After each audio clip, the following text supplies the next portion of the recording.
জামায়াতের আমির ডাক্তার শফিকুর রহমানের সঙ্গে ঢাকাস্থ জার্মানির নবনিযুক্ত রাষ্ট্রদূত ড রুডিগার লোটোজ বৈঠক করেছেন।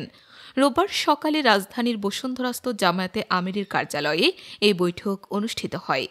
এ সময় তার সঙ্গে ছিলেন দূতাবাসের deputy head of mission miss Anja Karsten এবং পলিটিক্যাল ও প্রেস অফিসার শার্লিনা নুজহাত কবির।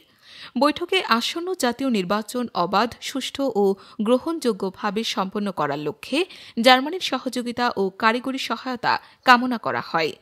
একই সঙ্গে বাংলাদেশের নারী সমাজের অধিকার সুরক্ষা, কর্মক্ষেত্রে দক্ষতা বৃদ্ধি ও সার্বিক উন্নয়নে জার্মানির অব্যাহত সমর্থনের প্রত্যাশা ব্যক্ত করা হয়। এছাড়া বৈঠকে বাংলাদেশের মানবাধিকার পরিস্থিতি, বাক স্বাধীনতা, টেকসই গণতন্ত্র ও গণতান্ত্রিক প্রতিষ্ঠানসমূহকে আরও শক্তিশালী করার প্রয়োজনীয়তা নিয়ে গঠনমূলক আলোচনা হয়। উভয় পক্ষ ভবিষ্যতে বাংলাদেশ ও জার্মানির মধ্যে দ্বিপাক্ষিক বাণিজ্য, বিনিয়োগ ও অর্থনৈতিক সহযোগিতা আরও বেগবান হবে বলে আশাবাদ ব্যক্ত করেন।